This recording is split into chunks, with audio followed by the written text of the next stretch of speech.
So hello everyone, আপোনালোকে helping agro আসামৰ অন্য এটি নতুন ভিডিঅলৈ পুনৰ স্বাগতম জনালো। আজিৰ ভিডিঅত আপোনালোকক জনাব বিচাৰিম ইতিমধ্যে হৈ যোৱা বিএসসি নাৰ্সিংৰ এক্সপেক্টেড কাট অফটো কিমান যাব, কাৰণ বহুত ষ্টুডেণ্টে মোক কমেন্ট কৰি সুধি আছিল যে এইবাৰ 2025ত এক্সপেক্টেড কাট অফ কিমান যাব। সো আজিৰ ভিডিঅত আপোনালোকে সম্পূৰ্ণভাৱে চাবলৈ চেষ্টা কৰিব, তেনেহলে আপোনালোকে ওভাৰঅল এটা আইডিয়া পাব কেটেগৰী ওয়াইজ জেনাৰেল হক EWS SC ST OBC so সকলো কেটেগৰীৰ মই ওয়ান বাই ওয়ান আপোনালোকক দেখাম যে এক্সপেক্টেড কাট অফ কিমান আপোনালোকৰ যাব হৈছিলে। সো ওভাৰঅল আইডিয়া আপোনালোকে পাই যাব। সো যদি আপোনালোকে চেনেলটো এতিয়া সাবস্ক্ৰাইব কৰা নাই চেনেলটো সাবস্ক্ৰাইব কৰি কিনে বেল আইকন দবাই ৰাখিব, কাৰণ আমাৰ চেনেলৰ থ্ৰুদি আপোনালোকে এনেকুৱা ধৰণৰ ইনফৰমেশন আগন্তুক পাই থাকিব। সো এবাৰ আপোনালোকক 2025 ৰ বিএসসি নাৰ্সিংৰ যোনটো এক্সপেক্টেড কাট অফ সেই এক্সপেক্টেড কাট অফ আমি আপোনালোকক দেখাব গৈ আছো কেটেগৰী ওয়াইজ। সো প্ৰথমতে আপোনালোকক মানে দেখাম যে আনৰিজাৰ্ভৰ মানে কিমান কাট অফ যাব পাৰে, কিমান মাৰ্কস পালে আপোনালোকে সিটটো পাব পাৰে। সো আনৰিজাৰ্ভৰ যদি আমি চাও আপোনালোকে যদি আনৰিজাৰ্ভত মিনিমাম যদি 75 মান পায়, 75 টু 78 মান যদি পায় আপোনালোকে, তেনেহলে আপোনালোকে সিটটো পাব। এক্সপেক্টেড কাট অফ যদি আমি চাও কাট অফ মার্কস, ঠিক আছে। সো আপোনালোকে এক্সপেক্টেড কাট অফ মার্কস যদি আপোনালোকে আনৰিজাৰ্ভ 75 টু 78 মান পায়, তেনেহলে আপোনালোকে সিটটো পাব পাৰে। সো ইয়াৰ কাৰণে যোনটো আপোনালোকৰ সেফ স্কোৰ যদি আমি চাও, সেভ স্কোৰ এইটো হয়। ধৰি লওক আপোনালোকে যদি একদম 100% সিটটো লাগে, দেন আপোনালোকৰ 80 যদি আপোনালোকে পায়, আপোনালোকে 100% সিটটো পাব। দেন আমি যদি ইডব্লিউএস টো চাও, দেন ইডব্লিউএস এর কাৰণে আপোনালোকে 67 টু আপোনালোকে যদি 75 এইটো ৰেঞ্জৰ ভিতৰত বা 68 যদি আমি কও 68 টু আপোনালোকৰ 75, ঠিক আছে। 68 টু আপোনালোকৰ 75 যদি মার্কস আপোনালোকে পায়, দেন আপোনালোকে 100% সিটটো পাব। মানে এক্সপেক্টেড কাট অফ যাব পাৰে, এইটো মানে যোনটো এক্সপেক্টেড কাট অফ এইটো যাব পাৰে 68 টু 75, আৰু আপোনালোকৰ যোনটো সেভ স্কোৰ আপোনালোকৰ 75, ঠিক আছে। 75 আপোনালোকৰ সেভ। দেন সো আনৰিজাৰ্ভ যদি আমি চাও, দেন 80 প্লাস আপোনালোকৰ সেভ স্কোৰ, আৰু ইডব্লিউএস এৰ কাৰণে আপোনালোকৰ সেভ স্কোৰটো হল 75 প্লাস।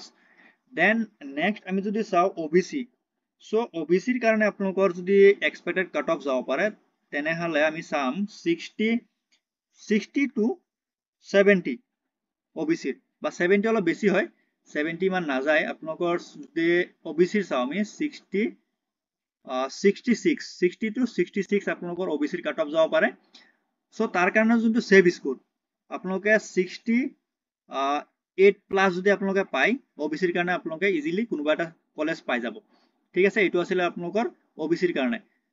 দেন নেক্সট আপোনালোকৰ আছে এসসি। সো এসসি কেটেগৰীৰ কাৰণে অলপ বেছি লাগে ওবিসিতকে, সেইকাৰণে আপোনালোকৰ কাট অফটো যাব পাৰে আপোনালোকৰ 65 টু 70 যাব পাৰে, বা এইটো আপোনালোকৰ অলপ বেছিও যাব পাৰে 72, এইটো আপোনালোকৰ 72 মানো যাব পাৰে, ঠিক আছে। 72 মানো যাব পাৰে এসসিৰ কাৰণে। সো সেইকাৰণে আপোনালোকৰ যদি 70 প্লাস যদি আপোনালোকে পায়, তেনেহলে আপোনালোকৰ ইজিলি আপোনালোকে সিটটো পাই যাব এইবাৰ 2025ত, কাৰণ কলেজ বহুত কেইটা আছে। সো আপোনালোকে যিকোনো এটা কলেজ পাই যাব। দেন নেক্সট আছে এসটি প্লেন। সো এসটি প্লেনৰ কাৰণে যদি আমি চাও, এসটি প্লেনৰ কাৰণে আপোনালোকৰ কাট অফটো যাব পাৰে 55 টু আপোনালোকৰ 62, ঠিক আছে। 62 মান যাব পাৰে। সো সেইকাৰণে আপোনালোকৰ সেভ স্কোৰ 60 প্লাস যদি আপোনালোকে পাই আছে, তেনেহলে আপোনালোকে কিবা এটা কলেজ পাব যেন আশা কৰিব পাৰে, ঠিক আছে। দেন নেক্সট আছে আপোনালোকৰ এসটি হিল। সো এসটি হিলৰ কাৰণে আপোনালোকৰ মিনিমাম কাট অফ যাব পাৰে আপোনালোকৰ 50 টু 58 মান ধৰিছো মই,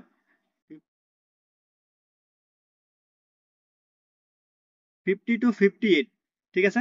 সো এসটি হিলৰ যদি কোনোবা ষ্টুডেন্ট আছে, তেওঁলোকৰ যোনটো কাট অফ এক্সপেক্টেড যাব পাৰে 50 টু 58, আৰু তেওঁলোকৰ কাৰণে save score 55 plus.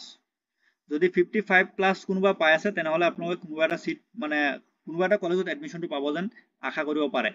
So next আপোনালোকক জনাম, ফৰ এক্সাম্পল কোনোবা ষ্টুডেন্টৰ যদি টাই হৈছে, টাই মাৰ্কস মানে কি, ফৰ এক্সাম্পল কোনোবা মানে দুটা ষ্টুডেন্টৰ ধৰি লওক কোনোবা পাইছে 70, ঠিক আছে। ফৰ এক্সাম্পল এইটো আনৰিজাৰ্ভৰ এইটো এটা ষ্টুডেন্ট পাইছে 70 মাৰ্কস, এইটো এটা আনৰিজাৰ্ভৰ ষ্টুডেন্ট হিও পাইছে 70 মার্কস। সো এতিয়া সিটটো কাক দিব আগত, সো এইটো এটা কনফিউজন হৈ থাকে, সিটটো কাক দিব। সো সেইকাৰণে মানে আপোনালোকে কি কৰিব প্ৰথমতে কি চাব বায়োলজিৰ মাৰ্কছ চাব ঠিক আছে বায়োলজিত আপোনালোকে কিমান পাইছে সো দেন আপোনালোকৰ বায়োলজিৰ মাৰ্কছটো যোনে বেছি পাইছে তাৰ প্ৰিফাৰেন্সটো আগত থাকিব দেন নেক্সট আপোনালোকৰ চাব কেমিষ্ট্ৰি ধৰি লওক বায়োলজিৰ মাৰ্কছটো এইটোৰো সেম দেন নেক্সট আহিব কেমিষ্ট্ৰিৰ মাৰ্কছ সো কেমিষ্ট্ৰিৰ মাৰ্কছটো যদি সেম থাকে দেন নেক্সট আহিব আপোনালোকৰ ফিজিক্স মাৰ্কছ এইটো আহিব 1 নম্বৰত চাব বায়োলজি 2 নম্বৰত চাব কেমিষ্ট্ৰি 3 নম্বৰত আহিব ফিজিক্স মাৰ্কছ চাব যদি ইন কেস ফিজিক্স মাৰ্কছটো দুইটাৰ এইটো ষ্টুডেন্টৰ আৰু এইটো ষ্টুডেন্টৰ ফিজিক্সৰ মাৰ্কছ সেম থাকে দেন নেক্সট আহিব আপোনালোকৰ ইংলিছৰ মাৰ্কছ